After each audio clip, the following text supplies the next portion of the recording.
বিপিএলে ফ্র্যাঞ্চাইজি দেবার ক্ষেত্রে কোনো অনিয়ম করিনি, এমনকি অ্যালেক্স মার্শালের পরামর্শ মানা হয়েছে বলছেন গত বোর্ডে বিপিএল এর সদস্য সচিবের দায়িত্ব পালন করা ইফতেখার রহমান মিঠু। তবে দুটি দল আনুষ্ঠানিক চুক্তি ছাড়াই অংশ নিয়েছে, সবশেষ বিপিএলে মেনে নিয়েছেন মিঠু। লাস্ট বিপিএলে বা বিসিবির মনে হয় 14 থেকে 16 কোটি টাকার মধ্যে লস হয়েছে। দুইটা ফ্র্যাঞ্চাইজ টুর্নামেন্ট খেলে ফেলেছে, তাদের এগ্রিমেন্টই সাইন হয়। বিসিবি সভাপতি তামিম ইকবাল যে অভিযোগগুলো করেছেন সেটা খুবই গুরুতর। চলুন এই অভিযোগ সম্বন্ধে আগের বোর্ডের কাছে জানতে চাই। তামিম ইকবালের অভিযোগগুলো নিয়ে যমুনা স্পোর্টস মুখোমুখি গত বোর্ডের বিপিএল এর গভর্নিং কাউন্সিলের সদস্য সচিব ইফতেখার রহমান মিঠুর কাছে। প্রথম প্রশ্ন, কিভাবে চুক্তি ছাড়া খেললো দুই দল? সিলেট তাদের ব্যস্ততা বা করার জন্যে সিলেক্ট করেনি। নোয়াখালীর দুই পার্টি যে দেশ ট্রাভেল আর আরেকজন যে তহিদ সাহেব, এনাদের মধ্যে প্রবলেমের জন্য ওনারা সই করেনি।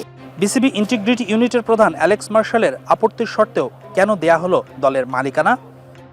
ধরেন টিম জয়েন্ট ভেঞ্চারে, আপনি 3 জন জয়েন্ট ভেঞ্চারে টিম দিয়েছেন, ইনকোয়ারি করে দেখেছে যে একজনের আগেনস্টে আপনার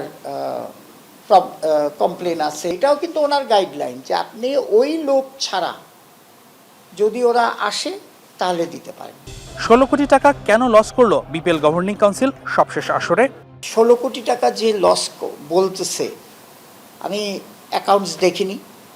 16 কোটি টাকার মধ্যে তো 11.5 কোটি টাকায় আমাদের খরচ হয়েছে বিকজ অফ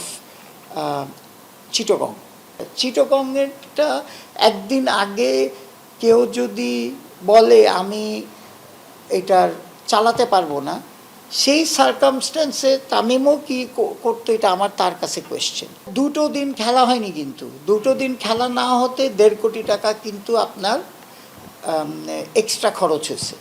এত শত সমস্যা নিয়ে কেন বিপিএল আয়োজন করেছিল আমিনুল ইসলাম বুলবুলের বোর্ড? এটা করার পিছে ওয়ান অফ দ্য রিজন ছিল যে যেহেতু লিগ টিগ হচ্ছিল না, প্লেয়াররা যাতে কিছু টাকা পায়। আর দ্বিতীয় কথাটা হচ্ছে যে আপনি আমি তামিমের সাথে এটাতে এগ্রি করি যে এত বড় একটা টুর্নামেন্ট এত তাড়াহুড়া করে করা উচিত না। বৃহস্পতিবার বিপিএল এর অনিয়মের দায়ে 5 জনকে শাস্তি দিয়েছে বিসিবি। সেই রিপোর্ট দেখে কিছুটা অবাক ইফতেখার রহমান মিঠু, কারণ সেখানে নেই 11তম আসরের রেড ফ্ল্যাগধারীদের নাম।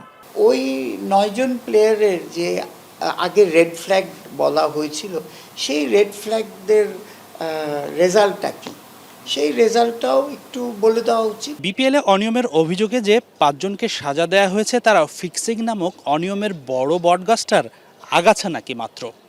তবে বিসিবির বিশ্বস্ত একটি সূত্র বলছে রাঘব বোয়ালদের নাম আসতে যাচ্ছে দ্বিতীয় ধাপের তদন্ত রিপোর্টে।